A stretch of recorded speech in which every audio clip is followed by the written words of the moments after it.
রমজানের রোজাগুলা রাখবা, রমজানের রোজাগুলা ঠিকভাবে রাখবা। আল্লাহর নবী জানায়া দেয়, রমজানের রোজাগুলা যারা রাখবে গো, আমার আল্লাহ তাআলা তাদের জন্য স্পেশাল একটা জান্নাত রেডি করে রাখছে। আমি ধন্যবাদ জানাই এই এলাকার যুব সমাজ, যারা এই সাইডার যুব সমাজের উদ্যোগের মাহফিলটা রমজানের একদিন আগে আসার কারণে মানুষের কাছে রমজানের পয়গামটা পৌঁছানো যাবে। আল্লাহর নবী বলেন, দুনিয়ার জমিনের মধ্যে যারা রমজান মাসে রোজাগুলা রাখবে, আমার আল্লাহ তাদের জন্য স্পেশাল একটা জান্নাত রেডি করে রাখছে। নবী গো, কেমন জান্নাত? আমার নবী কই, জান্নাতের নাম হলো রাইয়ান। ওই রাইয়ান নামক জান্নাতের দরজা দিয়া তারা দুনিয়াতে রোজা রাখবে, রোজা ওই জান্নাতের দরজা দিয়া তারা জান্নাতে যাবে। যেই দরজা দিয়া জান্নাতের মধ্যে প্রবেশ করবে, ওই দরজাটার নাম হলো রাইয়ান। আল্লাহর নবী কয়, জান্নাতের মধ্যে শুধু প্রবেশ করাবে না, আমার আল্লাহ তাআলা ওই রাইয়ান নামক জান্নাতের দরজা দিয়া বান্দাটারে স্বাগতম জানায়া জানায়া জান্নাতের দিকে ঢুকাবে। আর যারা রমজান মাসে আপনারা ইফতার করবেন, সাহারি করবেন, আপনারা এমনি এমনি থাকবেন না। আপনাদের কাছে করজোরে আবদার জানাই গো, আপনি যখন ইফতার করবেন আপনার পার্শ্ববর্তী গরিবের দিকে আপনি লক্ষ্য রাখবেন। আপনি যখন সাহারি করবেন আপনার পার্শ্ববর্তী গরিবের দিকে আপনি লক্ষ্য রাখবেন। বলে হুজুর কেন গো?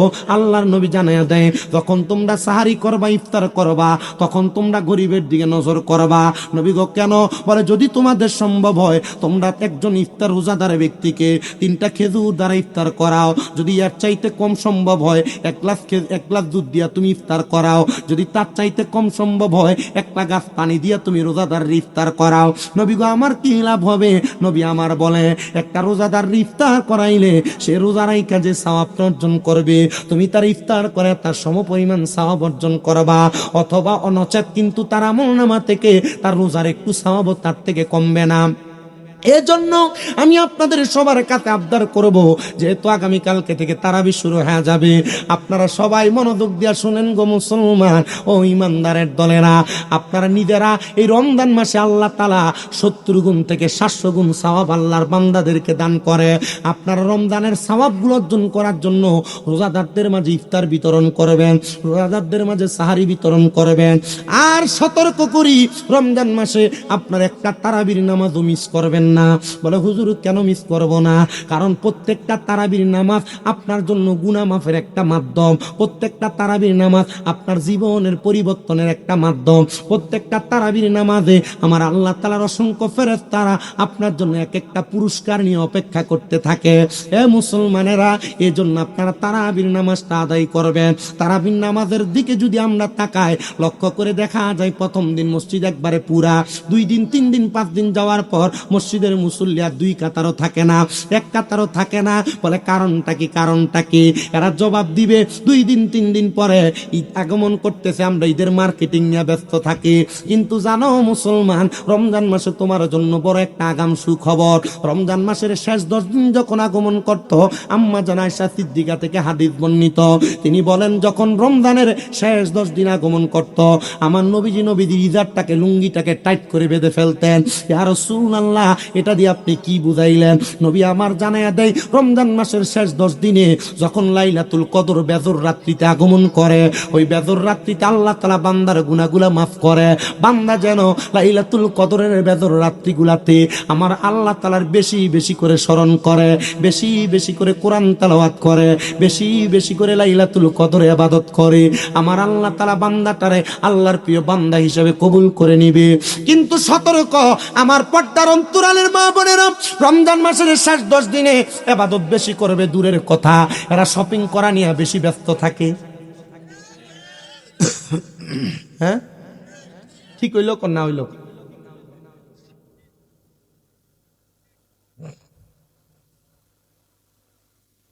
আমি সবার কাছে আবদার জানাই, সবার কাছে আবদার জানাই, আপনারা মনে রাখবেন এই রমজান মাসটা আপনারা কাজে লাগাইবেন। মা বোনেরা মার্কেটিং এ যায় যায় রমজান মাসের সময়টা নষ্ট করবেন না। দেখবেন আমার আল্লাহ তাআলা আপনার অধিকতর পর্যন্ত আল্লাহ কবুল করে নেবে।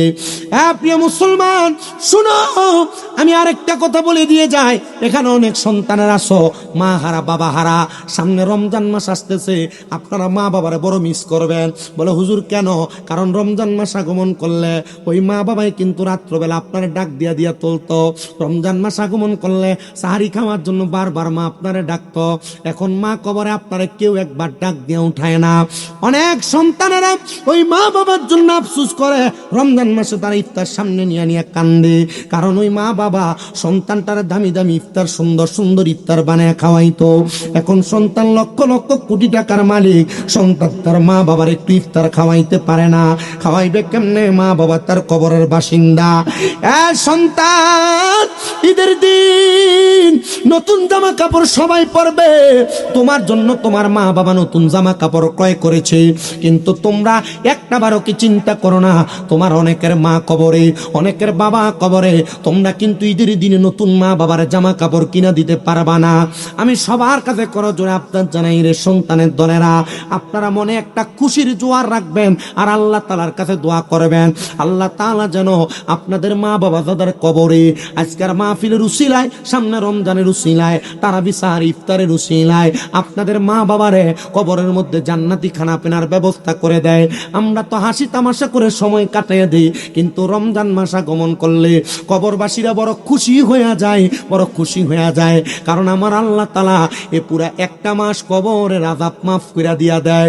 ও সন্তান, আপনাদের যাদের মা কবরে, আমি জানি না কাদের বাবা কবরে, জানেননি আল্লাহর নবী রাহমাতুল লিল আলামিন নবীজির প্রখ্যাত সাহাবী হযরতে সাদ ইবনে উবাদা রাদিয়াল্লাহু তাআলা আনহু বলেন, আমি যখন যুদ্ধের ময়দান থেকে বাড়িতে আসছি, আয়েশা দেখছি আমার আম্মা জান কবরের বাসিন্দা, আমার মা যে তো কবরের বাসিন্দা। আমি আমার নবীর কাছে যা বললাম, ইয়া রাসূলুল্লাহ, আমি যুদ্ধে থাকার কারণে আমার মা মারা গেছে, আমার মার জানাজার নামাজ আমি পড়তে পারি নাই, এখন যে আমার মা কবরে, এখন যে আমার বাবা কবরে, নবীজি আমার মা বাবা আমার অনেক সম্পদ দিয়া গেছে। ও মায়ার নবী, একটাবার বলেন না, আমার যে মা বাবা সম্পদ দিয়া গেল, আমার মা বাবার জন্য আমি সন্তান কোনো কিছু করতে পারবো কিনা? নবী আমার বলে, এ সাহাবী হযরতে সাদ ইবনে উবাদা, তুমি তোমার মায়ের পক্ষ থেকে আল্লাহর রাস্তায়, আল্লাহর রাস্তার মধ্যে সদকা করো। ওই সাহাবী বলে, ইয়া রাসূলুল্লাহ, আপনি সাক্ষী থাকেন, আমি আমার মায়ের জন্য, আমার একটা খেজুরের বাগান আছে, যে খেজুরের বাগানের নাম হলো মিখওয়াদা, ওই খেজুরের বাগানটা আমি আমার মায়ের জন্য আল্লাহর রাস্তায় সদকা করে দিলাম। জোরে বলেন সুবহান। আমার নবী ডাক দিয়া কই, এ সাদ ইবনে উবাদা, তুমিও সাক্ষী থাকো, ওই খেজুরের বাগানটা দান করার কারণে আল্লাহ তাআলা তোমার আম্মা জানের কবরের মধ্যে জান্নাতি নিয়ামত দান করবে।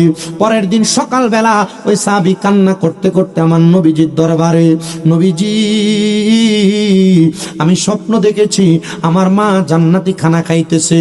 নবী আমার জানায়, সাহাবী শোনো গো, তোমার মা জননী জান্নাতের খানা খাই কারণে গতকালকে সন্ধ্যাবেলা তোমার খেজুরের বাগান থেকে ক্ষুধার্ত ছোট ছোট দুইটা পাখি একটা পাকা খেজুর থেকে একটু আহার করেছে বিদায় আমার আল্লাহ তাআলা তোমার মার কবরে জান্নাতি খানার ব্যবস্থা করেছে। এ আমার নিকলি এলাকার সাইডদার এলাকার বাবাজিরা, বন্ধুরা, আপনারা যারা এখানে বসেছেন, পর্দার অন্তরালের মা বোনেরা, আপনাদের অনেকেরই তো মা কবরে, অনেকের বাবা কবরে। মা বাপ যদি বাইচা থাকতো, আপনারা যদি মা বাপরে প্রতি বেলা ভাত খাওয়াইতেন, প্রতি বেলা যদি খানা খাওয়াইতেন, আপনার যদি প্রতি মাসে 2000 করে মার পেছনে খরচ হইতো, আপনার 12 মাসে 24,000 টাকা মা বাবার জন্য লাগতো।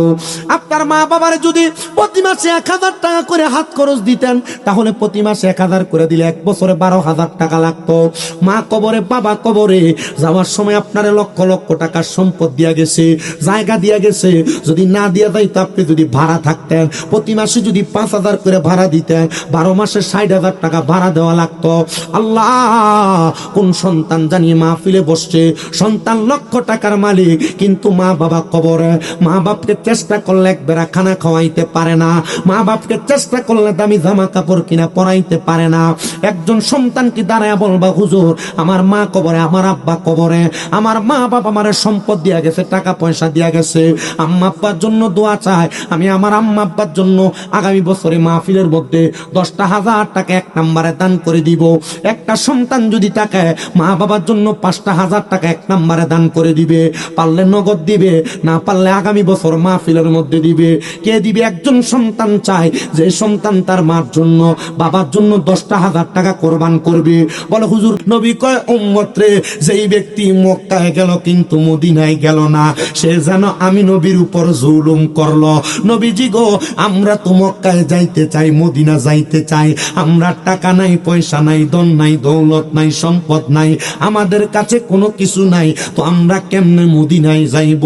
আশেক তো সুরে সুরে লিখতেছে, ওই আমরা আশায় আছে সম্বল নাই, আশায় আছে করি কিউ ফাই, মনে বড় আশা ছিল যাব মদিনাই, বলো মনে বড় যাব মদিনায়। কাফেলাতে কে যাও তুমি, কে যাও মদিনায়, এ গরিবের সালাম দিও মদিনার বাদশায়। ওরে কইও গিয়া আমরার সালাম, কইও গিয়া নবীজির যায়, মনে বড় আশা জুড়ে মদিনাই, বলো মনে বড় আশা ছিল, সালাম আমি করব গিয়া, সালাম আমি নবীজির যায়, মনে বড় আশা ছিল যাব মদিনায়। আরব সাগর পাড়ি দিব, নাই তো আমার করি, পাখি নয়তো উড়ে যাব ডানাতে ভরে করি, হাই রে আরব সাগর পাড়ি দিব, নাই কই আমার তোরি, পাখি নয়তো উড়ে যাব ডানাতে ভরে করি। আমরার আশায় আছি সম্বল নাই, আশায় আছে নাই, আশায় আছে করি কিউ পাই,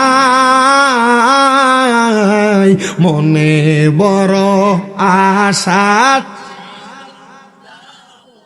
মদিনাই, বলো মনে বড় আশা। বাজানো হে আমার সাইডার এলাকার বাবা, আপনাদের সাইডার এলাকায়ও মসজিদ আছে, কিন্তু সাইডারের মসজিদের ভিতরে এক ওয়াক্ত নামাজ পড়লে এক ওয়াক্তে সওয়াব হয়। পর্দার অন্তরালের আমার মায়া, ও মা, তোমার ঘরের ভিতরে এক ওয়াক্ত নামাজ পড়লে এক ওয়াক্তে সওয়াব হয় বন্ধুরে, কিন্তু আমার নবী কই উম্মত মদিনাতুল মুনাওয়ারার মসজিদে নববীর ভিতরে কোন মানুষ যদি এক ওয়াক্ত নামাজ পড়ে রে, তার আমল নামার ভিতরে 50,000 ওয়াক্তের সওয়াব লেখা হইয়া যায়। নবী কয় উম্মত রে, তোমার বাড়ির মসজিদে নামাজ পড়লে এক ওয়াক্তের সওয়াব হয়, ফাগরি মাথায় দিয়া পড়লে 27 ওয়াক্তের সওয়াব হয়, কিন্তু মক্কাতুল মুকাররমার ভিতরে কোন মানুষ যদি এক ওয়াক্ত নামাজ পড়ে, তার আমল নামার মধ্যে 1 লক্ষ ওয়াক্তের সওয়াব হয়। বাজানো, জীবনে টাকা কামাই কইরা বাড়ি বানাও, জীবনে টাকা কামাই কইরা ঘর বানাও, জীবনে টাকা কামাই কইরা ব্যাংকের ব্যালেন্স বাড়াও, জীবনে টাকা কামাই কইরা গাড়ি কিনো, সম্পদ কিনো, সন্তান স্ত্রী পুত্র নিয়ে আনন্দ করো। আমার নবীজি রওজা জিয়ারত করলা না, নবীর উম্মত দাবি করো রে বাবা, এই টাকা পয়সা ধন সম্পদ কোনো কিছু তোমার কবরে কাজে লাগবে না, কাজে লাগবে নবীর সুপারিশ। যদি তুমি নবীজির রওজা জিয়ারত করো, আমার নবী তোমার জন্য সুপারিশ করবে। পর্দার অন্তরালের মা, বর্তমান স্বর্ণের বাজার মূল্য 2,52,000 টাকা। মাগো মা, আর মক্কা মদিনা যাইতে মাত্র 1.5 লাখ টাকা লাগে উমরা হজে গেলে। তোমার স্বামীরে প্রতি বছর 1 ভরি স্বর্ণ কিনা দিতে না বইলা, যদি তোমার কাছে রিজার্ভে 1 ভরি 2 ভরি স্বর্ণ থাকে, তুমি মরার পরে তোমার কানের দুল, নাকের ফুল, গলার হার সব কুইলা রাইখা দিবে। এই স্বর্ণগুলা বাজারে বিক্রি কইরা 1.5 লাখ টাকা জোগায়া মক্কা মদিনার মেহমান হইয়া যাও। খোদার কসম করে বলি, ওই মক্কা মদিনার মেহমান যদি হইতে পারো, তোমার দুনিয়াতে কোনো ভয় নাই, কবরে কোনো ভয় নাই, হাসরে কোনো ভয় নাই। খোদাকে কসম করে বলি রে, মদিনাতুল মুনাওয়ারার একটু পাশে বাবে জিব্রাইলের সামনে দিয়ে একটা গোরস্থান আছে, যে গোরস্থানটার নাম হলো জান্নাতুল বাকি। ওই জান্নাতুল বাকির গোরস্থানটার ভিতরে ঢুকলে কলিজাটা ঠান্ডা হইয়া যায়। ফজরের পরে, আসরের পরে হাজী সাহেবানরা সেখানে প্রবেশ করে, এত আরাম, এত শান্তি রে। খোদাকে কসম করে বলি, আমি গত বছর মক্কাতুল মুকাররমা মদিনাতে যাওয়ার পর আমি 3টা দোয়া মক্কার সামনে দাঁড়ায়া, মদিনার সামনে দাঁড়ায়া করছি। আমি মদিনার সামনে দাঁড়ায়া বলছি, ইয়া রাসূলুল্লাহ, আমি আপনার গোলাম, আমি আপনার প্রেমিক, আমি আপনার উম্মত। নবী গো, আমার মতো নগণ্য দুনিয়াতে আর কেউ নাই। এত কম বয়সে যে আপনি আমার মদিনাতে আনবেন, এটা আমি কোনোদিন কল্পনাও করি নাই। নবীজি, যেহেতু মদিনাতে আসছি, আপনি আমার আল্লাহর দরবারে দরখাস্ত কইরা দিবেন, আমার আল্লাহ যেন আমারে বারবার মদিনাতে জিয়ারত করার তৌফিক দেয়। আমি 2 নাম্বার একটা দোয়া করছি, নবী, আমার মা, আমার বাবা এখনো পর্যন্ত বেঁচে আছে, আমার মা বাবারে আমি যেন মক্কা মদিনা নিয়ে আসতে পারি, আপনি সে তৌফিক আমারে দিয়েন। 3 নাম্বার দোয়া করছি, নবী গো, আপনার উম্মত দাবিদার, বাংলাদেশে ওয়াজ মাহফিলের মধ্যে গেলে কত আশিকে রাসূলদেরকে নিয়ে আপনি নবীর সম্মান গাই, আপনি নবীর গুণকীর্তন করি, এরা তো মদিনা শরীফ আসতে চায়। নবী গো, আপনার মদিনা জিয়ারত করলে তো জান্নাত ওয়াজিব হয়ে যাবে। নবী গো, তাদেরকে মদিনাতুল মুনাওয়ারাতে আসতে দিয়েন, তাদেরকে মরার আগে একবার মদিনায় আসতে দিয়েন। যদি মদিনায় না আসতে পারে, এদেরকে মরার আগে একবার হলো ঘুমের ঘরে স্বপ্নে দিদারে মুস্তাফা দিয়েন। আমি একই দোয়াটা আল্লাহর কাবা ঘরের সামনে যাইয়া আল্লাহর কাবা ঘরের গিলাপ ধরে ধরে করছি। আমি কাবা ঘরের গিলাপ ধরে দেখছি, হেমন মুরব্বী, দাড়ি পাকা মুরব্বীরা কাবার গিলাপ ধরে ধরে কান্দে। আমি জিজ্ঞাসা করছি, বাবা কান্না করেন কেন? জামালপুরে বাড়ি, চোখের পানি ফালায়া কই, হুজুর, জীবনে টাকা পয়সা বহু কামাই করেছি, কত জায়গায় গিয়েছি, কিন্তু মক্কাতুল মুকাররমার মতো শান্তি কোনো জায়গায় পাই না। কাবাগরটা ধরেছি এখন থেকে 2.5 ঘন্টা আগে, কাবাগরটা ছাইরা কোনো দিকে যাইতে মন চায় না। আপনাদের দোয়ার বরকতে আমি 100 পরে 10 বার উমরা হজ পালন করেছি। আমি চেষ্টা করেছি হাজরে আসওয়াদ পাথরে চুমা দিতে, আমি পরপর 11 বার হাজরে আসওয়াদ পাথরে চুমা দিছি।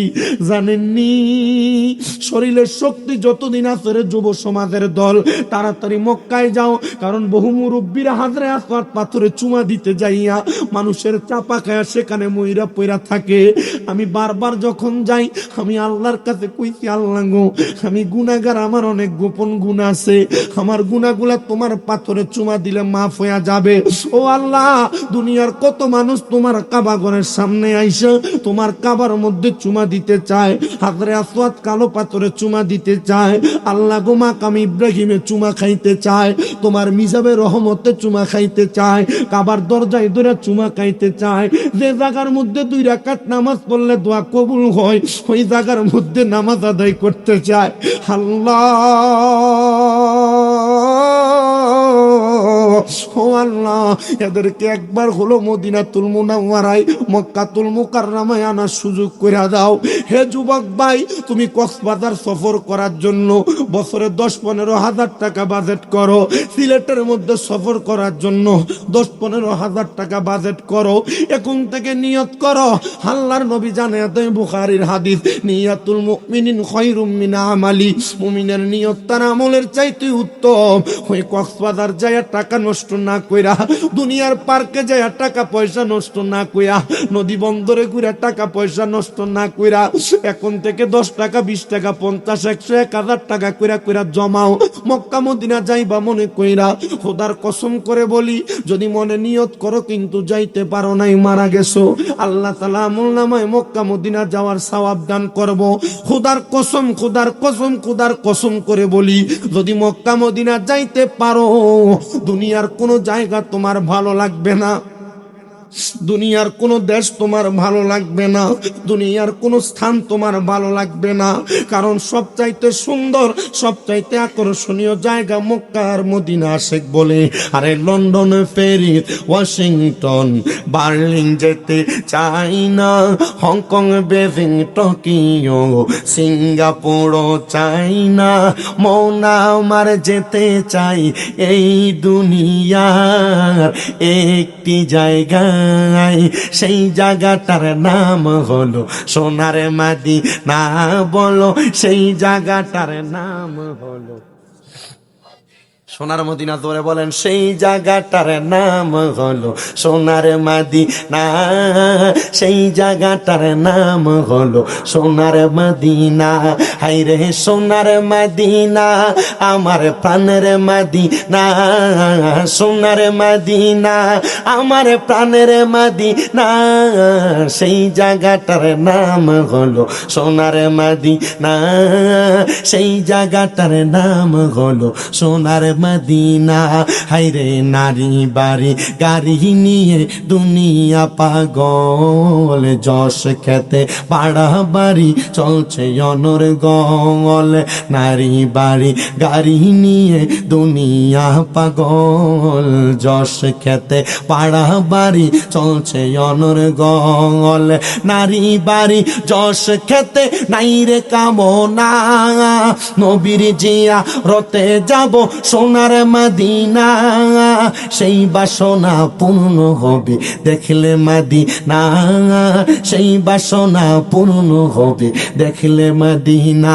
হায়রে যাব মদিনা, মোরা দেখব মদিনা, বলো যাব মদিনা, মোরা দেখব মদিনা, সেই জায়গাটার নাম হলো সোনার মদিনা, সেই জায়গাটার নাম হলো সোনার মদিনা। হায়রে সিঙ্গাপুরে যায় অনেকে বিমারি হলে, ভালো সেবা আর ভালো ঔষধ মিলে, হায়রে রোগের সেবা পেতে চলো সোনার মদিনা, বলো রোগের সেবা পেতে চলো সোনার মদিনা, সেই জায়গাটার নাম হলো সোনার মদিনা। বলো, সেই জায়গাটার নাম হলো সোনার মদিনা। হায়রে সোনার মদিনা, আমার প্রাণের মদিনা, সোনার মদিনা, আমার প্রাণের মদিনা, সেই জায়গাটার নাম হলো।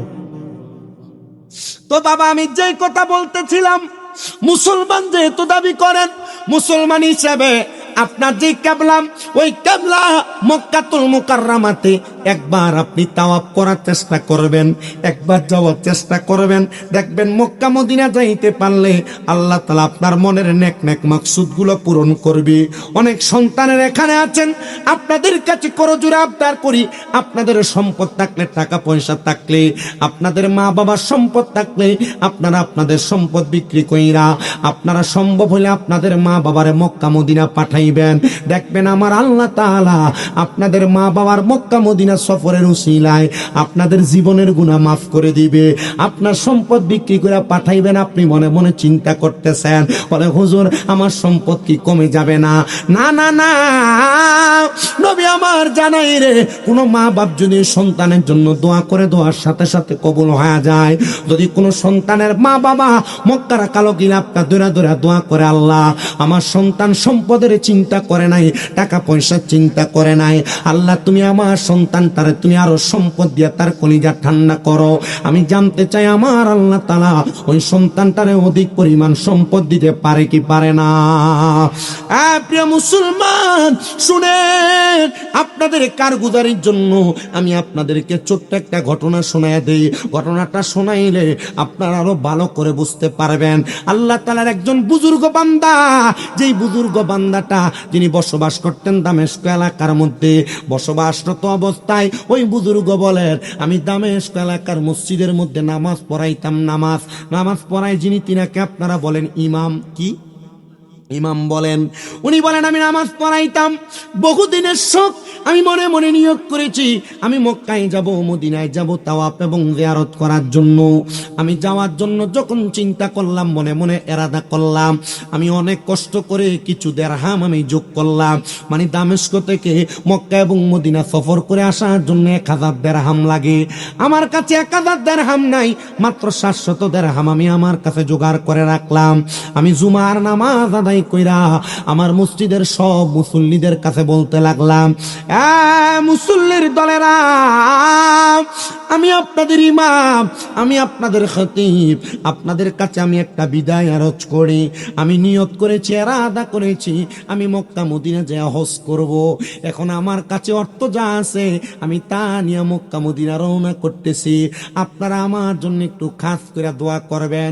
মুসল্লিরা যখন খবর পাইলেন ওনাদের ইমাম সাহেব মক্কা এবং মদিনায় যাবে, তারা দৌড়ায় আইসা সেই ইমামের সাথে মুসাফা করে, তারা দৌড়ায় আইসা সেই ইমামের হাতে চুমা খায়, তারা দৌড়ে আইসা বলে, ইমাম সাহেব আপনি আমাদের সালাম আল্লাহ তাআলার প্যারা হাবিবের রওজা মুবারকে পৌঁছায় দিয়েন। ওই ইমাম সাহেব বলেন, ও দুনিয়ার মানুষ গো, আমি আবার মসজিদ থেকে বিদায় হইলাম। আমি আল্লাহর দরবারে 2 রাকাত নামাজ আদায় করলাম সফর করার উদ্দেশ্যে। আমি নামাজ আদায় কইরা আল্লাহর কাছে দোয়া করলাম, আল্লাহ আমার নির্দিষ্ট পরিমাণ অর্থ আমার কাছে নাই, যে অর্থ দিয়ে আমি মক্কা মদিনা সফর করে চলে আসব। আল্লাহ আপনি হলেন উত্তম ফয়সালাকারী, আল্লাহ আপনি হলেন উত্তম ফয়সালাকারী। আমার আল্লাহ তাআলা এমন ফয়সালাকারী, আপনারা বলেন আল্লাহর কাছে বান্দা যদি চাওয়ার মতো চায়, আমার আল্লাহ তাআলা বান্দার মনের আশা পূরণ করতে পারে কি পারে না? হ্যাঁ পারে, পারে তো পারে, ঠিক তো পারার পরে আপনারা যারা 500-1000 ইনকাম করার পরে তো আল্লাহ আমারে দেয় না, তারে দেয় কেন? টিনের ঘরে ঘুমায় স্বপ্ন দেখে আল্লাহ আমার একটা বিল্ডিং দিত। বিল্ডিং একটাই ঘুমায় চিন্তা করে, নিকলিতে বিল্ডিং আছে, কিশোরগঞ্জ একটা বিল্ডিং হইতো, চিন্তা করে কিশোরগঞ্জ বিল্ডিং আছে, ঢাকা শহরে একটা, মিরপুরে বিল্ডিং হইতো, উত্তরায় গুলশানে হইতো। এটা খুব চিন্তা। আল্লাহর কোরআন বলে, লা ইউকাল্লিফুল্লাহু নাফসান ইল্লা উসআহা। আল্লাহ কারো সাধ্যের বাহিরে কোনো কিছু চাপায় দেয় না। আপনার সাধ্যে, আপনার তৌফিকে, আপনার রিজিকে, আপনার ভাগ্যে যা আছে আল্লাহ আপনাকে তা দিছে। বেড়ার ঘরে ঘুমান আলহামদুলিল্লাহ, মাটির ঘরে ঘুমান আলহামদুলিল্লাহ, সিরাজামা কাপড় আলহামদুলিল্লাহ, এমনে চলেন আলহামদুলিল্লাহ। কারণ দুনিয়াটা তো অনেক বড়, আমাদের দুনিয়ায় চলাফেরা করার পথে কত রকমের কত রং তামাশা হয়, কিন্তু রং তামাশার মাঝখানেও আমরা বেঁচে আছি, ঠিক কিনা? বেঁচে আছি না আমরা? বেঁচে থাকার মাঝখানেও যদি আল্লাহ তাআলা আমরা কোনো চাহিদা আল্লাহর কাছে প্রকাশ করি, 1 দিন 2 দিন 3 দিন 1 মাস 2 মাস না পাইলে, আরে আল্লাহ আমার দিকে চায় না, মুক্তিল্লা রে তার দিকে চায়, আল্লাহ আমারে দেয় না রে তারে দেয়। কথা কন না? আপনি যেখানে যতটুকু আছেন এখানে আলহামদুলিল্লাহ বলেন।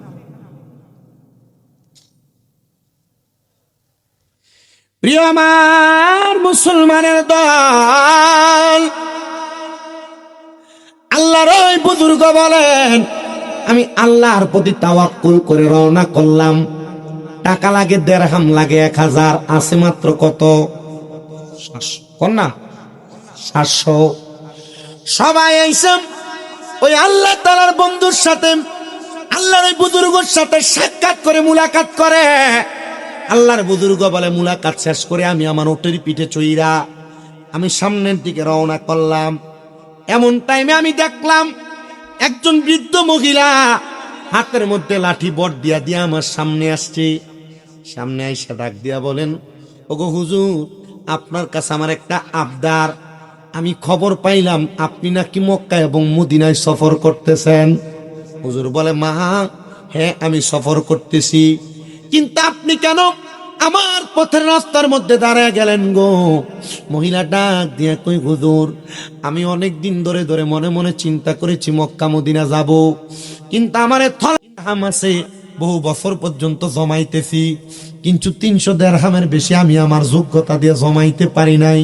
হুজুর এই নেন আমি 300 দিরহাম আপনাকে দিয়া দিলাম, যেহেতু আমি এই 300 দিরহাম দিয়ে মক্কা মদিনা যাইতে পারবো না, আপনি আমারটা নিয়ে যান, তবে আপনি আমার একটা ওয়াদা দিয়া দেন, আপনি মদিনায় গেলে আমি ফাগলনির পক্ষ থেকে একটা সালাম আমার নবীর রওজাতে দিয়া দিবেন।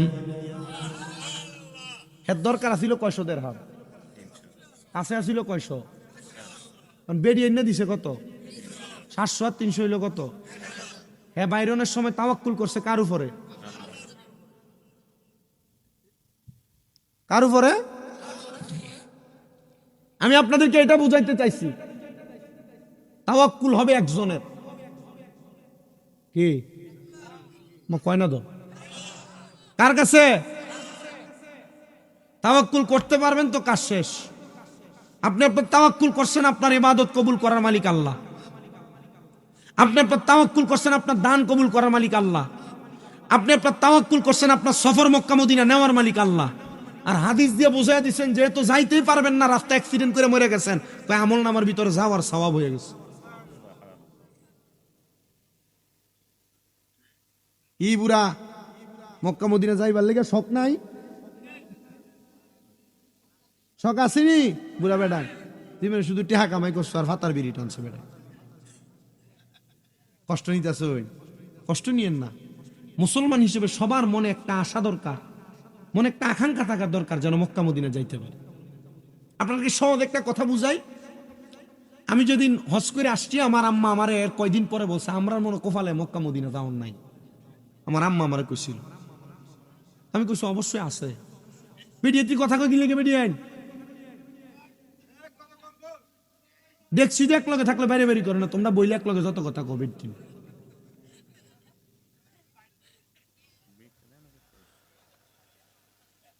আমার আম্মা কইছে আমরা কপালে মনে হয় হজ নাই।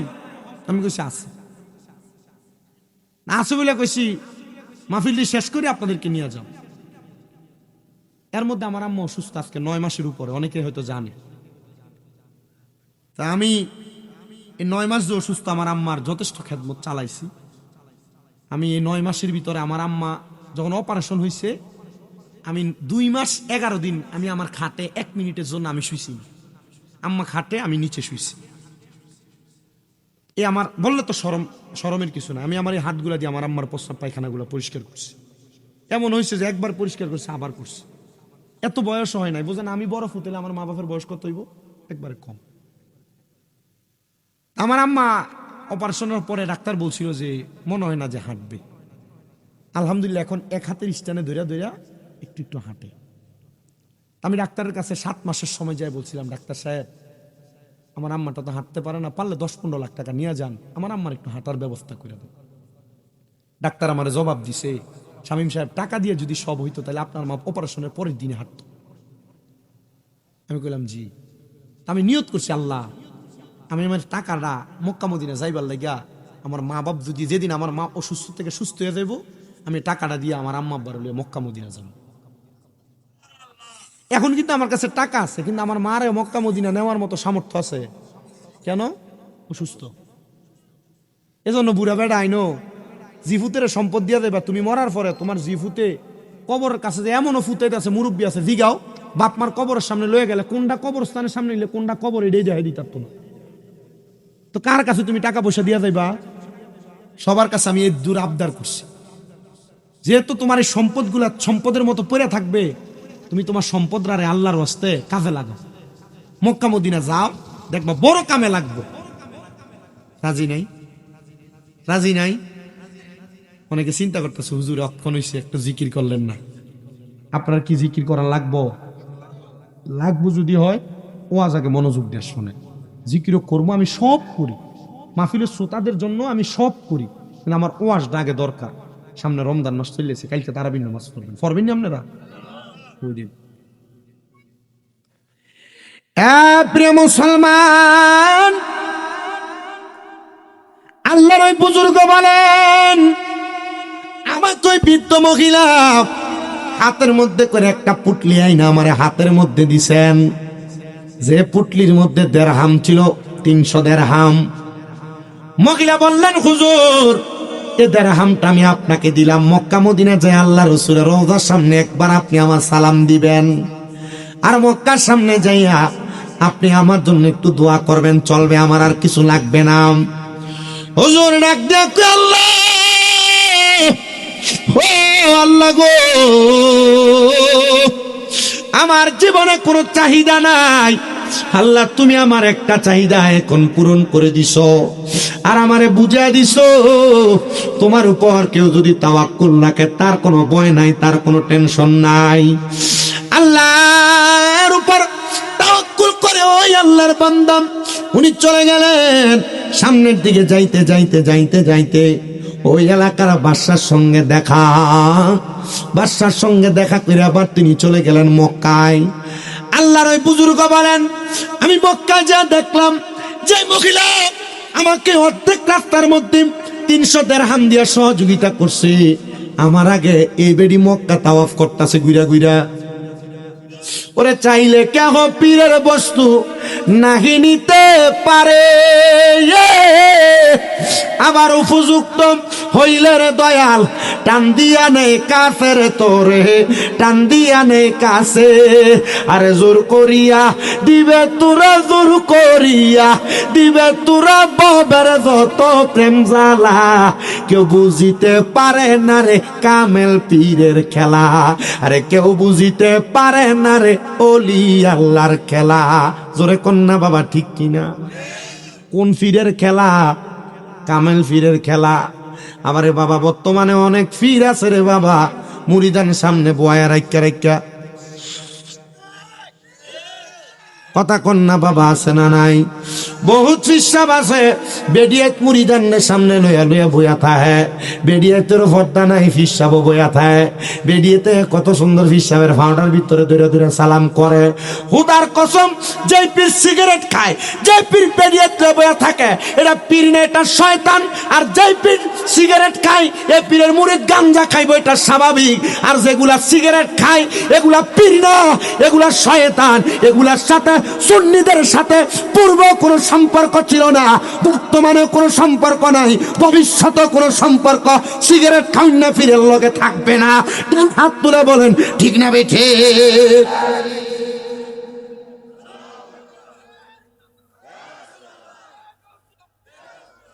সিগারেট খায় এমন ফির বাংলাদেশে আসেনি, বেরিয়ে তুলে বইয়া থাকে এমন ফিরও আসেনি। এটা কি ফির না শয়তান? কথা কন না। কারণ ফির সিগারেট খা, তো ফির যদি সিগারেট খা মুড়ি তো গাঞ্জা খাইবো, কথা কয় না, ঠিক কিনা? ফির যদি বেরিয়ে তুলে বইয়া থাকে মুড়ি দান, তো বেরিয়ে তুলে হুইতে থাকবো, কথা কয় না কেন, ঠিক কিনা? বাংলাদেশে 5 আগস্টের পরে এতগুলা মাজার ভাঙছে কেন? এসব পিসাবের লাগে। হুজুর কে লাগা এসব পিসাবের জন্য ভাঙছে। কারণ কি আপনার কাছে যদি বলা হয় এ পিসাবরা গরু নিছে, ছাগল নিছে, মহিষ নিছে, নিয়ে খাইয়ে খাইয়ে নিজের ফ্যাটটারও তো মুড়া বানাইছে, কথা কন না? এই যে মাজার গুলা ভাঙছে, কষ্ট লাগে নাই? কষ্ট লাগে নাই? ভাঙ্গা তো তুরুস দিয়া লাগছে। কিন্তু আমি চিন্তা করে দেখছি, এই ফিসাব যেটি যতলার মাজার ভাঙছে, হিসাব করে দেখলাম যে ফিসাবটার কয়েকটা ভুল আছে। এর মধ্যে 1 নাম্বার ভুল, যতগুলা মাজার ভাঙছে একটার লগে একটা মাদ্রাসা ছিল না, কথা কন না? যতগুলা মাজার ভাঙছে একটা মাজারের সাথে একটা মাদ্রাসা ছিল না।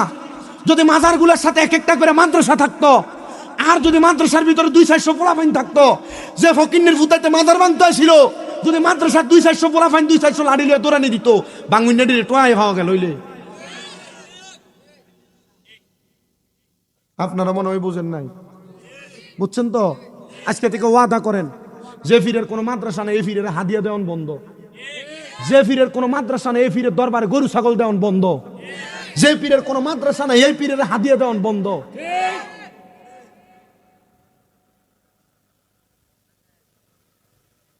আপনার কষ্ট হইতেছে, বহুত জনের হিসাবের উপরে পড়তেছে। আল্লাহর কসম করে কই, এমন যদি হিসাব কারো থাইকা তাই এই হিসাবরে তালাক দেও, কারণ এই ফির হিসাব নিতে তো জান্নাতে যাইতে পারতো না, তোমার কেমনে নিব? কষ্ট হইতেছে। এক জায়গাতে ওয়াজ করণে মুড়িদান পিছনে দিয়ে কান্দা শুরু করে দিছে। ডাইরেক্ট কই, এটা তো আমরা বিশ্বভরে কইতেছে। আমি এটা তোমার বিশ্বভরে কইতেছি, তুমি এটা ফির দর সব এটা তালাক দো ফির। ফির দরমা হক্কানি কথা কন, ফির দরমা কি?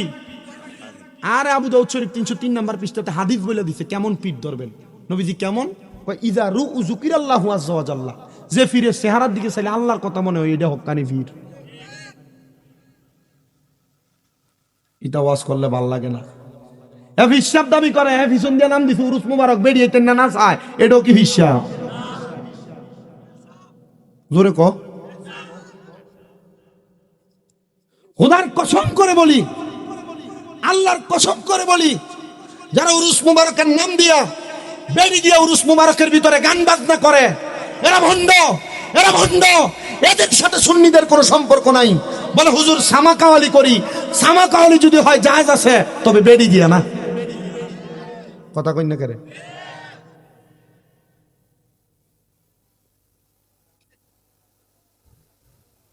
ওরে চাইলে কেহ পীরের বস্তু নাহি নিতে পারে, উপযুক্ত হইলের দয়াল টান দিয়া নেই কাছের তোরে, টান দিয়া নেই কাছে, আবার জোর করিয়া দিবে তোরা, জোর করিয়া দিবে তোরা ববের যত প্রেম জ্বালা। কেউ বুঝিতে পারে না রে পীর মুর্শিদের খেলা, আরে পীর মুর্শিদের খেলা। ও 36 বছরে কারোর কেনাগি ফুটে না, 6 মাসেরও কালের দয়াল ফায়দা 16 আনার দয়াল, ফায়দা 16 আনা। ওরে 36 বছরে কারোর কেনাগি ফুটে না, আবার 6 মাসেরও কালের দয়াল ফায়দা 16 আনার দয়াল, ফায়দা 16 আনা। দয়াল জোর করিয়া দিবে তোরা, জোর করিয়া দিবে তোরা ববের যত প্রেম জ্বালা। কেউ বুঝিতে পারে না রে পীর মুর্শিদের খেলা, আরে কামেল ওলির খেলা। জবান খুলে জোরে জোরে কোন আল্লাহু আকবার। বাজানো ওই আলেম ডাক দিয়া কয়, আমি মক্কাতুল মুকাররমায় দেয়া দেখি যে বুড়া বেড়ি 300 দিরহাম আমার হাতের মধ্যে দিয়া দিছে। আমি মক্কায় যাওয়ার আগে ওই বুড়া বৃদ্ধ মহিলা আমার আগে মক্কা তাওয়াফ করতাছি। জবান খুলে জোরে কোন না বাবা আল্লাহু আকবার। বন্ধুরে ও নবীর উম্মতের দল, এবার ওই বুড়া মহিলাটারে তিনি অনুসরণ করতে লাগলেন। তিনি কে আমি হজ করমু পরে, আগে বৃদ্ধ মহিলা আমার আগে কেমনে মক্কায় এলো খবরটা জানার আমার দরকার। তিনি আবার মহিলার পেছনে ঘুরে তিনি বলেন, আমি মহিলার দিকে যদি যাই, হঠাৎ করে দেখি মহিলা আমার ওপর পান্তে। মহিলাটা মক্কা তাওয়াফ কইরা হাজরে আসওয়াদ পাথরের কাছ থেকে মহিলাটা গেছে সাফা মারোয়ায়, সাফা মারোয়া সাই কইরা। এবার ওই মহিলাটা যখন মক্কা থেকে হাইটা সামনে চলে যায়, আমি ডাক দিয়া কইলাম, মা গো মা, ও মা, আপনি আমার আগে কেমনে মক্কায় আইলেন? মহিলা কয়, হুজুর গো, পরে উত্তর দিব, আগে মক্কা থেকে আমারে মদিনায় যাওয়ার জন্য দেন। এবার মহিলাটা হুজুরের কথা শুই না মদিনার দিকে রওনা করছে। ওই হুজুর মহিলার পিছনে পিছনে মদিনাতুল মুনাওয়ারায় গেছে। মদিনাতুল মুনাওয়ারায় যাইয়া ওই মহিলাটা মদিনা জিয়ারত করার পরে এবার মদিনার সামনে বসছে। আলেম ডাক দিয়া কয়, মা গো, আপনি এত তাড়াতাড়ি কেমনে মক্কা মদিনা আসলেন? মহিলা কয়, বাবা, আমি তো আসি নাই, আমারে দামেস্কের বাদশা লই আইছি। এতদিন বেরি মক্কা মদিনা আইতেই পারে না, এখন লই আইছে কি? কোন দেশে?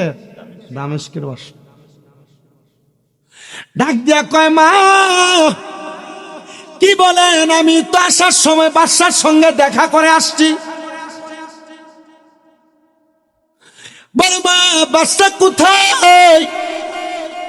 ডাক দিয়া কই, এই যে দেখো আমার পেছনে। বাদশা আমার গাটুরিটা তার কান্দে লইয়া রাখছি।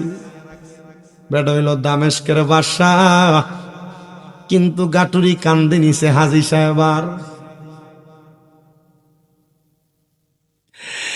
এবারে আল্লাহর বুজুর্গ ডাক দিয়া কয়, বাদশা তুমি কেমনে রে? এই মহিলাটার মক্কায় আল্লাহ। বাদশা কয়, হুজুর আপনি যখন মক্কা মদিনা আসার সময় আমার সঙ্গে সাক্ষাৎ করে আসতেছিলেন, আমি জিজ্ঞাসা করেছিলাম আপনার কোনো টাকা পয়সা শর্ট আছে কিনা, আমি আপনার একটু হাদিয়া সহযোগিতা করার জন্য। আপনি বলেছেন 300 দিরহাম শর্ট ছিল। বৃদ্ধা মহিলাটা আপনার 300 দিরহাম দিয়ে আপনার 1000 দিরহাম পুড়িয়ে দিছে। আমি চিন্তা করলাম ওই বৃদ্ধা মহিলা হয়তো মক্কা মদিনা যাওয়ার জন্য টাকাটা জমাইছে। আমি এবার বৃদ্ধা মহিলার কাছে যাইয়া জিজ্ঞাসা করলাম, আপনি ওই টাকাটা কেন দিয়া দিলেন? বলে, আমি যাওয়ার চেষ্টা করেছি, আমি তো যাইতে পারি নাই, এই জন্য আমি আমার টাকাটা ওই আলেমকে দিয়া দিলাম। আমি চিন্তা করলাম যে মহিলা নিজের ত্যাগকে নিজের ইচ্ছাকে বিসর্জন দিয়েছে, ওই মহিলারা যদি আমি হজ করাইতে পারি তাহলে আমি বাদশার জীবনটা ধন্য হয়ে যাবে। বাদশা মহিলাটারে মক্কা মদিনা হজ করায়া এবার ডাক দিয়া কই, এই ইমাম সাহেব আপনি কি আপনার হজ সম্পূর্ণ করেছেন? উনি ডাক দিয়া কই, না আমি আমার হজ সম্পূর্ণ করি নাই। ইমাম সাহেব হজটা সম্পূর্ণ করে এবার উনি আবার দামেস্কের উদ্দেশ্যে রওনা করলেন। দামেস্কের উদ্দেশ্যে যখন রওনা করলেন, দামেস্ক শহরের সামনে যে দেখতেছে, ওই দামেস্ক শহরের মধ্যে মানুষগুলা দলে দলে দলে দলে দামেস্কের বড় মসজিদের সামনে যায়। ইমাম সাহেব ডাক দিয়া কয়, এলাকার মানুষ গো, তোমরা এত দলে দলে কোথায় যাও? ওনারা ডাক দিয়ে কয়, আমরা অন্য কোন জায়গায় যাই না, আমরা যাই দামেস্কের বাদশার জানাজার নামাজ পড়ার জন্য। ইমাম সাহেব বলেন, দামেস্কের বাদশারে দেখছিলাম আমি মদিনাতে, এবার দেখছিলাম মক্কাতে, এখন মানুষ বলে তারা নাকি বাদশার জানাজা পড়তে যায়। আমি বড় অবাক হয়ে গেলাম, হত বিলম্ব হয়ে গেলাম, আমি বড় কিংকর্তব্যহীন বিমর হয়ে গেলাম। আমি এবার রওনা করলাম দামেস্কের মসজিদের সামনে। আমি ইমাম হিসেবে বাদশার লাশটার সামনে নিয়ে জানাজার নামাজে দাঁড়াইবো। আল্লাহু আকবার বলে, জানাজার নামাজে যখন দাঁড়াইলাম, কেমনে পড়ো জানাজার নামাজ মুসলমান গো? জানাজার নামাজ পড়বা, আল্লাহু আকবার বলে তাকবীর বানবা। একবার যখন তুমি তাকবীর বানবা তখন তুমি সানা পড়বা, তবে সানার মধ্যে একটা কথা যোগ করতে হবে, ওয়াজাল্লা সানাহুকা কথাটা যোগ করতে হবে। দ্বিতীয়বার তাকবীর দিবা, তবে হাতটা উঠাইবা না, হাতটা উঠাইবা না। দ্বিতীয়বার তাকবীর দিয়া তুমি তখন দুরূদ শরীফ পড়বা, দুরূদ শরীফ মানে দুরূদ ইব্রাহিম পড়বা। এবার দুরূদ শরীফ পড়ে আরেকবার তাকবীর দিবা। এরপর তুমি তাকবীর দিয়া মৃত ব্যক্তি এবং সবার জন্য দোয়া করবা। দোয়া করার পরে আরেকটা তাকবীর দিয়া সালাম ফিরাইবা, ডান দিকে একবার বাম দিকে একবার। এরপর তুমি মৃত ব্যক্তির জন্য বেশি করে দোয়া করবা। বর্তমান সমাজ তো বড় সমাজ ধ্বংসের পথে চলে যাচ্ছে। মানুষ দোয়া করতে বললে বেদাত বেদাত ফতুয়া দিয়া কত সুন্দর চিল্লায়। না না না, এমন চিল্লা চিল্লিতে তোমরা রাজি হইবা না। আল্লাহর নবীর হাদিস বলে, ইযা সাল্লাইতুম আলাল মাইয়িতি ফাখলিসু লাহু দুআ, যখন তোমরা মৃত ব্যক্তির জন্য জানাজার নামাজ পড়বা, অতঃপর তার জন্য দোয়া করবা। আগে দোয়া করবা, তারপরে দাফন করবা। প্রিয় মুসলমান, ইমাম সাহেব বলে, আমি জানাজার নামাজের মধ্যে গেলাম, নামাজ আদায় করলাম, দোয়া কইরা বাদশার লাশটা দাফন করলাম। দাফন কইরা আমার মনের মধ্যে বড় চিন্তা লাগলো, উনি তো দামেস্কের বাদশা, উনি তো একটা বৃদ্ধ মহিলার হজ করাইছে, আবার উনি আমি এলাকাতে আসার আগে ইন্তেকাল করছে। আল্লাহ গো, এমন সাধারণ পাবলিক আমি কোনোদিন দেখি নাই, এমন অসাধারণ ব্যক্তিত্ব আমি আর কোনোদিন দেখি নাই। আল্লাহ, তুমি আমারে ওই বাদশা মরার পরে কবরে কেমন আছে একবার দেখায়া দাও। আপনারা বলেন, আল্লাহর কোনো বুজুর্গ যদি চেষ্টা করে কোন মৃত ব্যক্তি কবরে কেমন কেমন আছে, আল্লাহর বুজুর্গরা দেখার ক্ষমতা আছে নাকি নাই? অবশ্যই আছে রে। তরিকতের একটা মাকাম মুরাকাবার জগৎ, ওই মুরাকাবা করলে আল্লাহর বুজুর্গ বান্দারা চোখ বন্ধ করলে সব দেখতে পায়। মুরাকাবা কেমনে করে এখন তো কেউ জানেন না। অনেকে আছেন বায়াত গ্রহণ করছেন। প্রিয় মুসলমান, পর্দার অন্তরালের মায়েরা, আপনারা যারা বায়াত গ্রহণ করেছেন আর যারা বায়াত গ্রহণ করেন নাই, আপনারা দুই ধরনের জীবনের মধ্যে বড় পার্থক্য আছে। হুজুর কি বলেন, কেমন? বাবা মনে রাখবা, বায়াত শব্দের অর্থ হলো ওয়াদাবদ্ধ হওয়া, প্রতিশ্রুতিবদ্ধ হওয়া, বিলীন হয়ে যাওয়া। যারা বায়াত হন নাই, মনে রাখবেন বায়াত হওয়ার আগের জীবন একরকম, বায়াত হওয়ার পরে জীবনের দাম আরো বাইরা যায়। বায়াত হওয়ার পরে কোন মানুষ যদি ফানা ফিল্লা এবং বাকা বিল্লা দুইটা জগৎ অর্জন করতে পারে, ওই মানুষকে জান্নাতে যাওয়া দুনিয়ার কোনো মানুষ আটকাইতে পারে না। বলে হুজুর ফানা ফিল্লা হয় কেমনে? এগুলো একটু আমাদেরকে অসুবিধা হইব, বুঝতেছেন আপনারা? অনেকে আছেন, আপনারা অনেকে মুরিদ হয়েছে। মুরিদ হয়েছেন কে? একটু হাত তোলেন। বহুত মানুষই তো, মাশাআল্লাহ, হাত নামান। আপনাদের দামি জীবন, আপনাদের জীবন কি দামি। যারা মুরিদ হয়ে যায়, মুরিদ হওয়ার পর তাদের জীবনের দাম কি হয়? বাইরে যায়। মারহাবা কোন। যারা এখনো মুরিদ হন নাই, হয়ে যাবেন। বলে হুজুর কি বলেন? হ্যাঁ, কেন হবেন? জীবনের দাম বাড়বে। আল্লাহর ওলিদের সোহবতে যাবেন, নুরানি তাওয়াজ্জু নেক সোহবত আপনার সিনা হবে, এলেম আপনার সিনা হবে। আপনার এই নুরানি তাওয়াজ্জু নিতে পারলে দুনিয়া আখেরাতে শান্তি পাবেন। তো আপনার কাছে যে কথা বলতেছিলাম, মুরিদ তো হইছেন, কিন্তু ফানা ফিল্লা কি এটা এখনো বুঝে না। কথা কয় না, ঠিক কি না? এ বাবা, আপনাদের জ্ঞাতার্থে আপনাদেরকে জানানোর জন্য পর্দার অন্তরালের মা বোনেরা, ফানা ফিল্লা কেমন করে হয়ে যায় আপনাদেরকে একটু জানানোর চেষ্টা করতেছি। এই ফানা ফিল্লা হলো দুই প্রকার। জবান খুলে কন্যা, ফানা ফিল্লা কয় প্রকার? ফানা ফিল্লা দুই প্রকার। একটা হলো ফানাফিস শায়েক, আর একটা হলো ফানাফির রসুল। এ ফানাফিস শায়েক হলো আবার দুই প্রকার। ফানাফিস শায়েক হলো দুই প্রকার। একটা হলো সূরতে ফানা, আর একটা হলো সিরতে ফানা। সূরতে ফানা হলো আপনার পীর যেমন পাঞ্জাবি পরে আপনি তেমন পাঞ্জাবি পরবেন, আপনার পীর যেমন পাগড়ি পরে, টুপি পরে, আপনি তেমন ভাবে পাগড়ি টুপি পরবেন। এটাকে বলে পীরের সূরতে সুরত ধারণ করা, এটাকে বলে সূরতে ফানা। আরেকটা হলো সিরতে ফানা। আপনার পীরের আদর্শ হলো 5 ওয়াক্ত নামাজ, তার ফজরের আগে তাহাজ্জুদ কাদা হয় না, সব সময় তাহাজ্জুদ পড়ে। ফজরের পরে সূর্য ওঠার আগে বিছানা থেকে ওঠে না, দোহার নামাজ পড়া তারপর বিছানা থেকে ওঠে, জোহরের নামাজ পড়ে, আসরের নামাজ পড়ে, মাগরিবের নামাজ পড়ে, আওয়াবিন পড়ে, আওয়াবিন নামাজ পড়ে জোহর এশারের নামাজটা পড়ে, এশারের নামাজ আদায় করার মাঝখানে 5 ওয়াক্ত নামাজের পর কিছু কিছু ওজিফা পালন করে। আপনার পীর সোমবার রোজা রাখে, আপনার পীর বৃহস্পতিবার রোজা রাখে। পীরের সুরাতের পরে পীরের আদর্শ ধারণ করা, মানে পীর যেভাবে নামাজ পড়ে, পীর যেভাবে রুকু করে সেজদা করে, পীর যেভাবে রোজা রাখে, পীর যেভাবে গোপন গোপন নফল ইবাদত করে, নফল আমল করে, এভাবে ইবাদত করার নাম হলো সিরতে ফানা। এই সুরতে আর সিরতে ফানা যদি কেউ হয়ে যায়, সুরতে আর সিরতে ফানা হওয়ার কারণে ওই ব্যক্তিটা ফানাফি শায়েক অর্জন করে। ফানাফি শায়েক অর্জন মানি তার পীরের রঙে রঙিন হওয়া। ফানাফি শায়েক যদি কেউ অর্জন করতে পারে, অটোমেটিকলি ফানাফির রসুলের দরজায় পৌঁছে যায়। তখন ওই ব্যক্তি কিশোরগঞ্জের নিকপি এলাকার সাইডদারের মসজিদের ভিতরে অথবা তার ঘরের ভিতরে উজু বানাইয়া নামাজের মুসল্লার ভিতরে বইসা চক্ষু বন্ধ কইরা যদি বলে আমি মক্কা দেখতে চাই, আমার আল্লাহ মক্কা তার চোখের মধ্যে দেখা দিবে।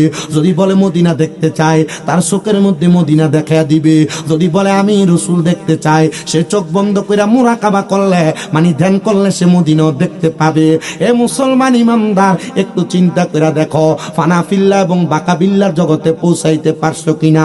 আর যদি কোনো মানুষ ফানাফির রসুল অর্জন কইরা ফানাফিল্লার জগৎ তার অর্জন করতে পারে, তখন তার কাছে আর দুনিয়া ভাল লাগে না, তার কাছে ঘর ভাল লাগে না, তার কাছে বিবি ভালো লাগে না, তার কাছে সংসার ভালো লাগে না, তার কাছে ভালো লাগে পাহাড়ের গুহা, তার কাছে ভালো লাগে মসজিদ, তার কাছে ভালো লাগে বন জঙ্গলা, তার কাছে ভালো লাগে নিরিবিলি জায়গা, যেইখানের মধ্যে বৈশা বৈশা আমার মাবুদ মাওলারে স্মরণ করা যায়। আরে ঘরবাড়ি আর লয় না মনে গো, ঘরবাড়ি আর লয় না মনে, বাবা শাহজালাল দেখা দিয়া শত দুঃখের করয় অবসান, দেখা দিয়া শত কষ্টের করয় অবসান। দুনিয়ার মুসলমান, এ পদ্মার অন্তরালের মা, আল্লাহর ওই মসজিদের বুজুর্গ বলেন, আমি চিন্তা করতে লাগলাম, ও আল্লাহ, দামেস্কের এত বড় বাদশা, যিনি বাদশা হইয়া ওনার ইন্তেকালটা হয়ে গেছে, আবার তিনি নাকি মক্কাতুল মুকাররমা মদিনাতুল মুনাওয়ারা একজন বিদ্যা মহিলারে হজ করাইছে। আল্লাহ গো, তার মরার পরে সে কেমন আছে আমি একবার দেখতে চাই, একবার জানতে চাই। আল্লাহ তুমি আমার একবার দেখাও না। এবার আল্লাহর বান্দা কয় 2 রাকাত নামাজ আদায় কইরা এবার আমি ধ্যান করতে লাগলাম, মুরাকাবা করতে লাগলাম। মুরাকাবার মধ্যে আমি দেখতে পাইলাম আল্লাহর ওই বুজুর্গ বান্দা বাদশাটা, উনি সুন্দর একটা খাবারের থাল নিয়া দামি দামি খাবারগুলা তিনি আহার করতেছে। যখন তিনি খাবার আহার করে আমি বাদশার দিকে তাকাইলাম আর সালাম প্রদান করে বললাম, বাদশাহ, ও বাদশাহ গো, আপনি যেই জায়গার মধ্যে খাবার খাইতেছেন, আপনার মরার পরে আপনার কবরের অবস্থা কেমন? বাদশা ডাক দিয়া কয়, এ বুজুর্গ মসজিদের ইমাম, আমার আল্লাহ তাআলা আমার কবরে বড় শান্তি রাখছে, বড় আরামে রাখছে, বড় আরামে রাখছে। ও বাদশা, কেমন আরামে রাখছি গো? বাদশা ডাক দিয়া কয়, আরামটা হইল আমার আল্লাহ দামি দামি খাবার আমারে খাওয়ায়, আমার আল্লাহ আমারে দামি পড়াই, আমার আল্লাহ জান্নাতের সুবাসন, জান্নাতের মেহমানদারি আমারে করায়। এ মুসলমান, ওই বাদশাটা কিন্তু স্বাভাবিক কোনো বাদশা ছিল না।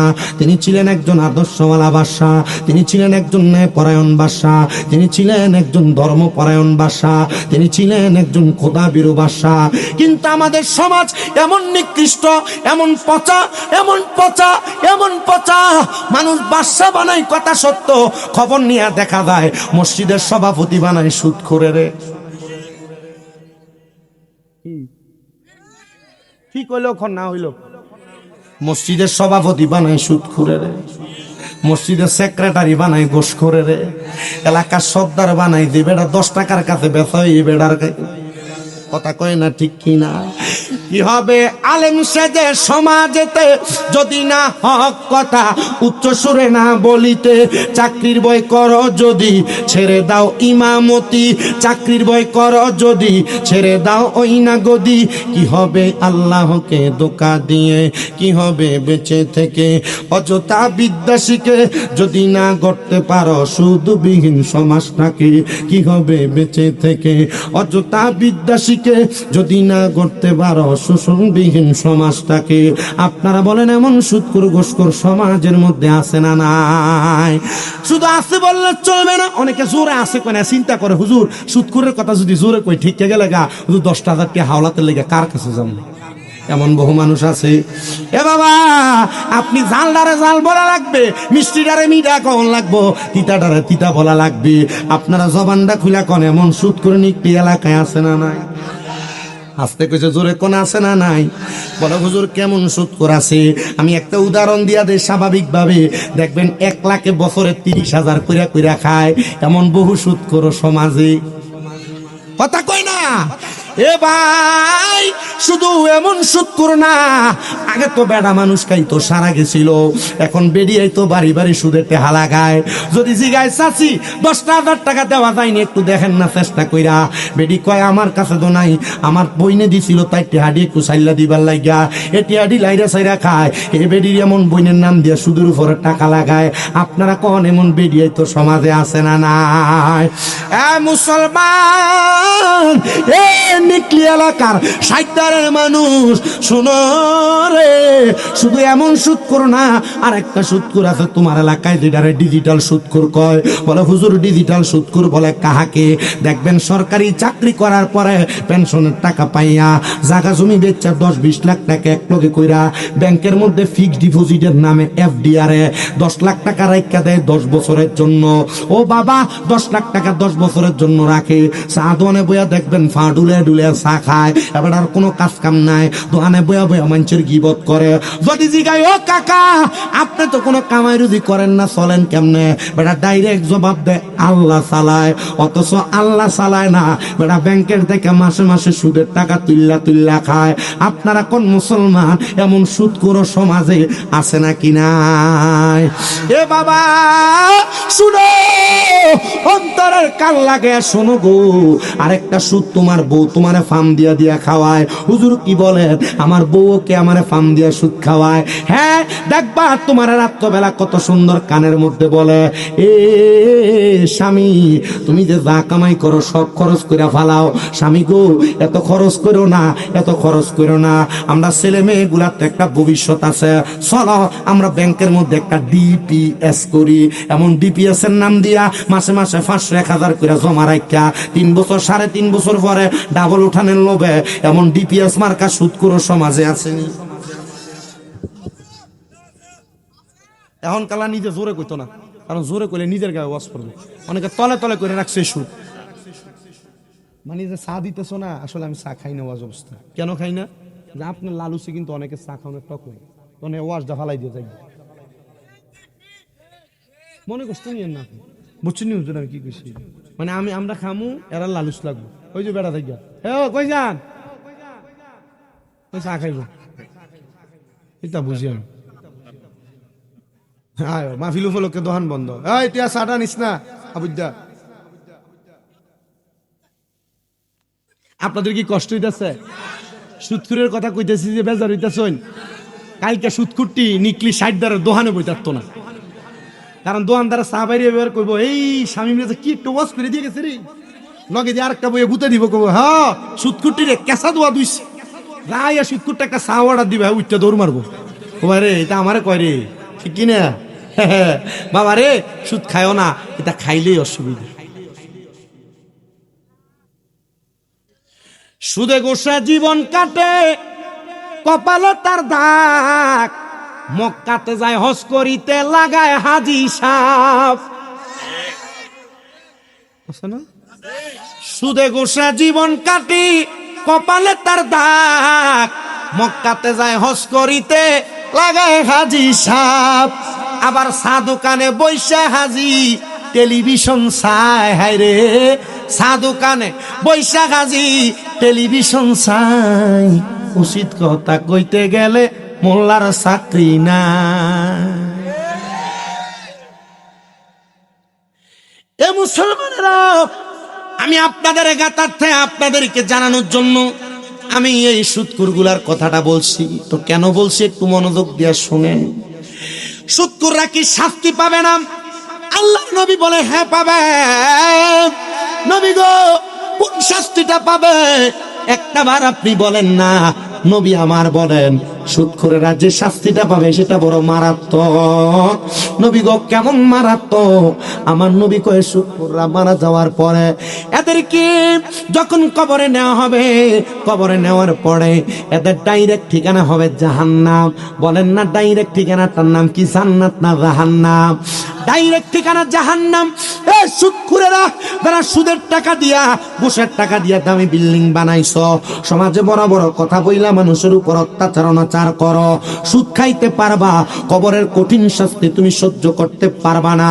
আল্লাহর নবী জানায়া দেয় রে উম্মত, সুদখোরগুলা যখন কবরের মধ্যে যাবে, ওই সুদখোরগুলারে আমার আল্লাহ তাআলা সবচাইতে নিকৃষ্ট জাহান্নাম, হাবিয়া নামক জাহান্নামের মধ্যে ফেলে দিবে।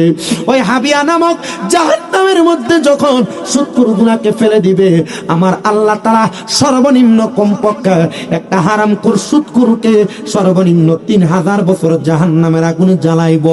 এরপর তার অন্তরালের মা, তোমার স্বামী সুদের টাকা লাগায়, হারাম টাকা তোমারে খাওয়ায়, এই টাকা যে তুমি খাও, তোমার ইবাদত আল্লাহর দরবারে কবুল হবে না। কারণ ইবাদত কবুল হওয়ার প্রধান শর্ত হলো হালাল খাবার খাওয়া। হালাল খাবার যদি না খাও তাহলে তোমার নামাজ কবুল হবে না, রোজা কবুল হবে না, হজ কবুল হবে না, যাকাত কবুল হবে না। মানুষ 3000 বছর যখন একটা সুৎখোররে জাহান্নামের আগুনের মধ্যে জ্বালায়া পুড়ে ছাইকাই করা হবে, এমনি করা হবে না। জাহান্নামের আগুনের রংটা হবে লাল রঙের। ওই লাল রঙের আগুনের মধ্যে বান্দাটার দেহটারে ছাই ছাই ছাই ছাই করে জ্বালানো হবে। একবার জ্বালায়া আরেকবার আগুনটারে জ্বালাইবো, আরেকবার দেহটারে পুরাইবো, আবার জ্বালাইবো, আবার পুরাইবো।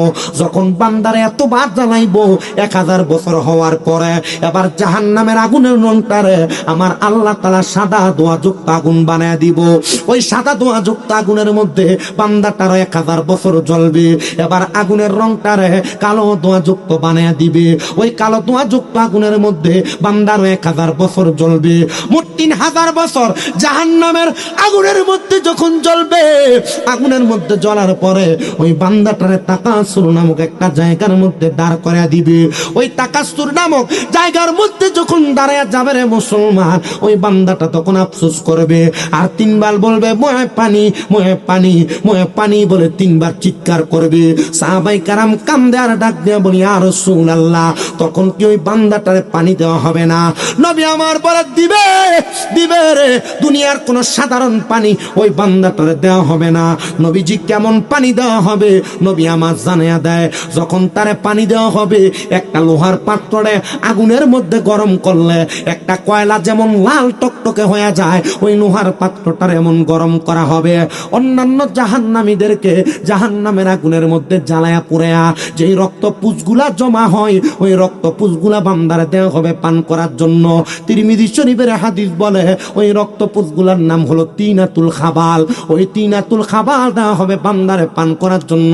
যারা সুদ খাও, যারা ঘুষ খাও, যারা পরের টাকা মাইরা খাও, যারা দুনিয়াতে মানুষের জমি দখল করো, মা বাপ মারা যাওয়ার পর বোনের জমি বুঝাইয়া দেও না, যারা বড় ভাই মারা যাওয়ার পর ভাই ভাতিজার জমি সম্পদ বুঝাইয়া দেও না, তোমাদেরকে কিন্তু জাহান্নামের তিনাতুল খাবাল খাওয়ানো হবে। সাহাবায়ে কেরাম কান্দে আর ডাক দিয়া কয় নবী গো, ইয়া রাসূলুল্লাহ, তারা কি ওই পানি পান করবে নাকি? নবী আমার জানায়া দেয়, তারা যখন পিপাসার্ত থাকবে ওই পানিগুলা তারা তাদের জিহ্বার মধ্যে ঢালবে। জিহ্বার মধ্যে যখন পানিগুলা ঢালবে গো, তাদের জিহ্বাটা গলে যাবে, তাদের গলা জ্বলে যাবে, তাদের পেটের নাড়ি বুড়িগুলা জ্বইলা এদের প্রস্রাব পায়খানার রাস্তা দিয়া থরথর করে এদের আত্মজুরিগুলা জ্বলতে জ্বলতে বের হবে। নবীজি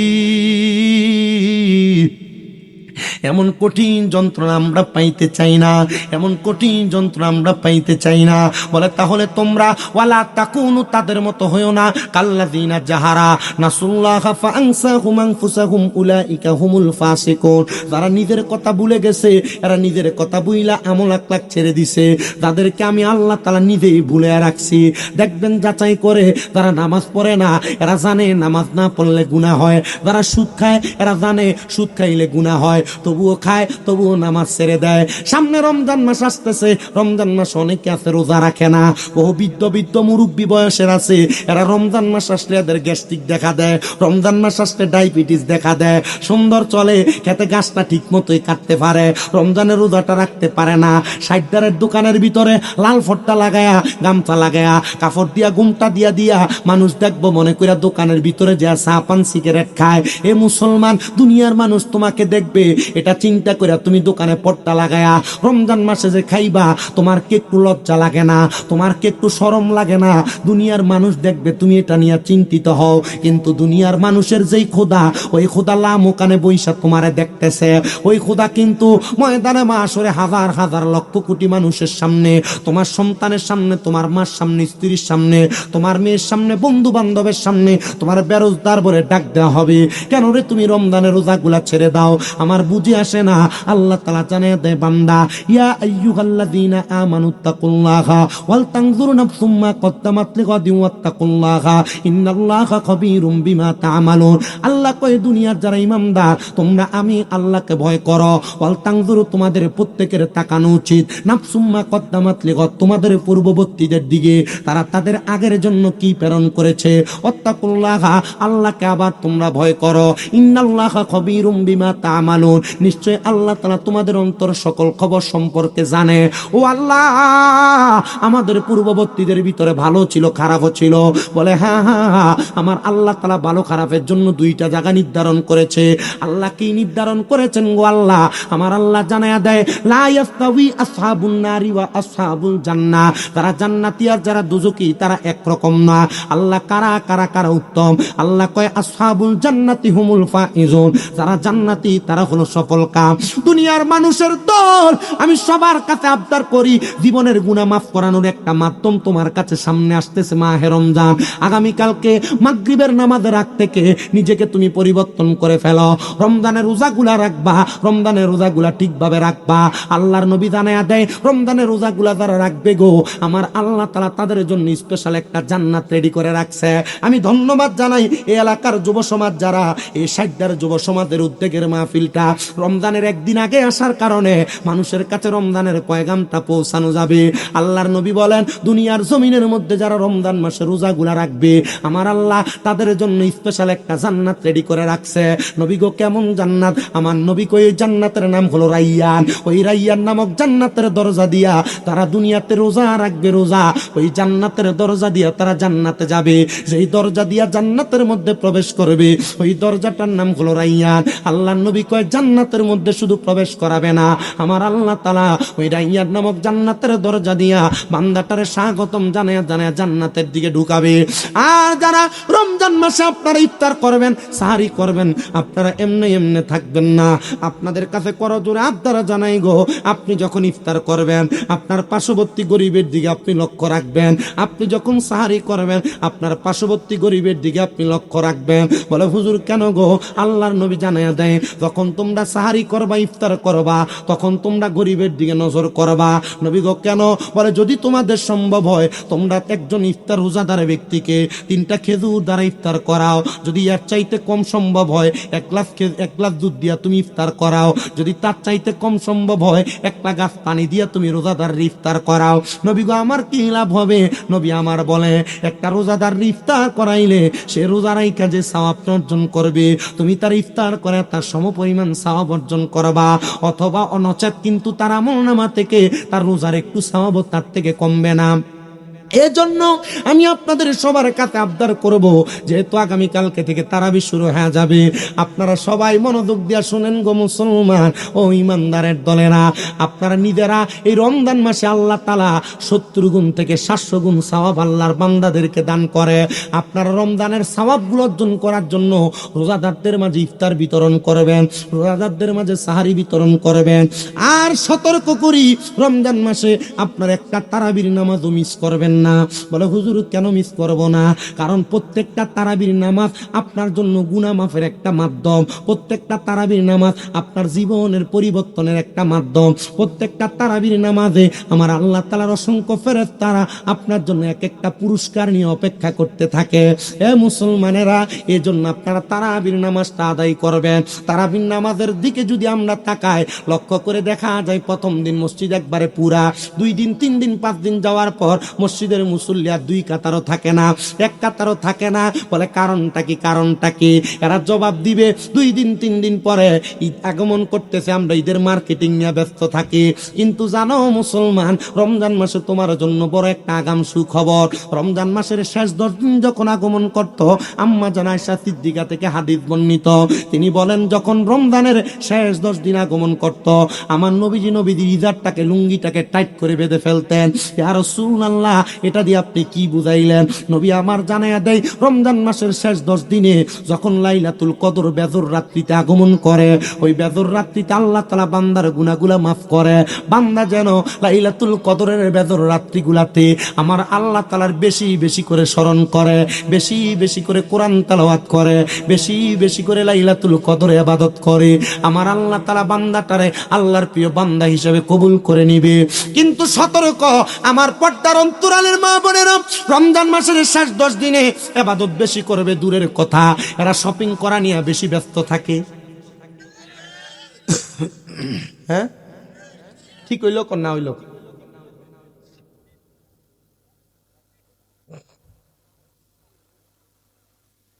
আমি সবার কাছে আবদার জানাই, সবার কাছে আবদার জানাই, আপনারা মনে রাখবেন এই রমজান মাসটারে আপনারা কাজে লাগাইবেন। মা বোনেরা মার্কেটিং এ যায় যায় রমজান মাসের সময়টা নষ্ট করবেন না। দেখবেন আমার আল্লাহ তাআলা আপনার অধিকতর পর্যন্ত আল্লাহ কবুল করে নিবে। প্রিয় মুসলমান শুনো, আমি আরেকটা কথা বলে দিয়ে যাই, এখানে অনেক সন্তানের আসো মা হারা বাবা হারা, সামনে রমজান মাস আসতেছে, আপনারা মা বাবারে বড় মিস করবেন। বলে হুজুর কেন? কারণ রমজান মাস আগমন করলে ওই মা বাবাই কিন্তু রাত্রবেলা আপনার ডাক দিয়া দিয়া তুলতো। রমজান মাস আগমন করলে সাহারি খাওয়ার জন্য বারবার মা আপনারে ডাকতো। এখন মা কবরে আপনারে কেউ একবার ডাক দিয়ে উঠায় না। অনেক সন্তানেরা ওই মা বাবার জন্য আফসোস করে, রমজান মাসে তারা ইফতার সামনে নিয়ে নিয়ে কান্দে। কারণ ওই মা বাবা সন্তানটার দামি দামি ইফতার, সুন্দর সুন্দর ইফতার বানায় খাওয়াইতো। এখন সন্তান লক্ষ লক্ষ কোটি টাকার মালিক, সন্তান তার মা বাবার একটু ইফতার খাওয়াইতে পারে না। খাওয়াইবে কেমনে? মা বাবা তার কবরের বাসিন্দা। সন্তান, ঈদের দিন নতুন জামা কাপড় সবাই পরবে, তোমার জন্য তোমার মা বাবা নতুন জামা কাপড় ক্রয় করেছে, কিন্তু তোমরা একটা বারও কি চিন্তা করো না তোমার অনেকের মা কবরে, অনেকের বাবা কবরে, তোমরা কিন্তু ঈদের দিনে নতুন মা বাবার জামা কাপড় কিনা দিতে পারবা না। আমি সবার কাছে করো জোরে আবদার জানাই রে সন্তানের দলেরা, আপনারা মনে একটা খুশির জোয়ার রাখবেন আর আল্লাহ তাআলার কাছে দোয়া করবেন, আল্লাহ তাআলা যেন আপনাদের মা বাবা দাদার কবরে আজকের মাহফিলের উসিলায়, সামনে রমজানের উসিলায়, তারাবি সাহারি ইফতারের উসিলায় আপনাদের মা বাবারে কবরের মধ্যে জান্নাতি খানা পেনার ব্যবস্থা করে দেয়। আমরা তো হাসি তামাশা করে সময় কাটিয়ে দিই, কিন্তু রমজান মাস আগমন করলে কবরবাসীরা বড় খুশি হয়ে যায়, বড় খুশি হয়ে যায়। কারণ আমার আল্লাহ তাআলা এ পুরা একটা মাস কবরের আযাব মাফ করে দিয়া দেয়।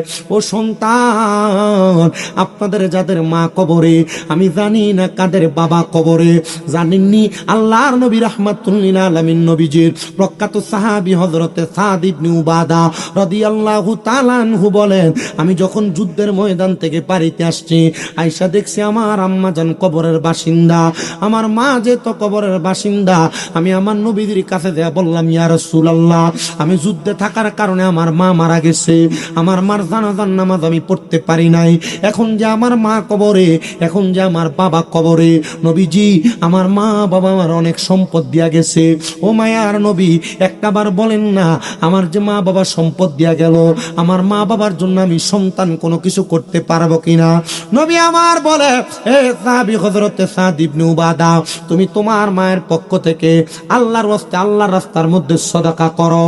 ওই সাহাবী বলে, ইয়া রাসূলুল্লাহ, আপনি সাক্ষী থাকেন, আমি আমার মায়ের জন্য, আমার একটা খেজুরের বাগান আছে, যে খেজুরের বাগানের নাম হলো মিখওয়াদা, ওই খেজুরের বাগানটা আমি আমার মায়ের জন্য আল্লাহর রাস্তায় সদকা করে দিলাম। জোরে বলেন সুবহান।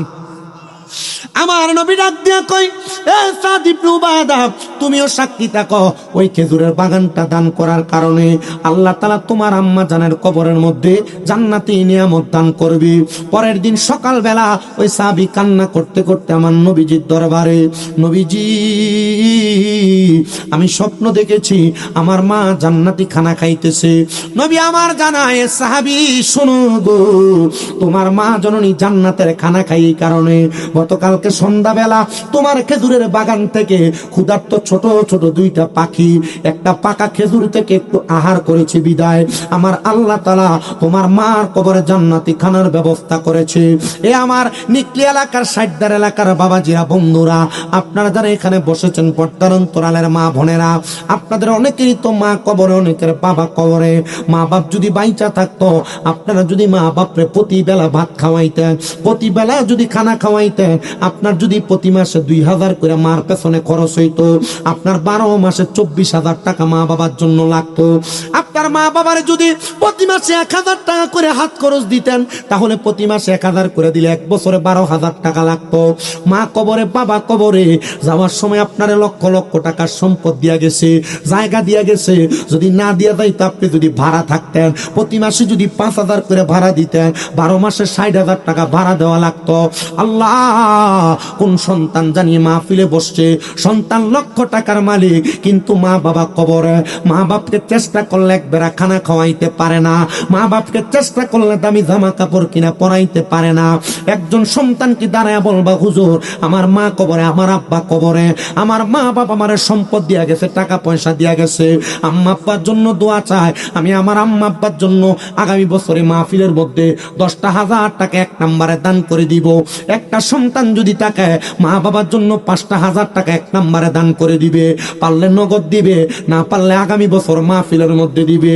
কে দিবে? একজন সন্তান চায় যে সন্তান তার মার জন্য বাবার জন্য 10,000 টাকা কোরবান করবে।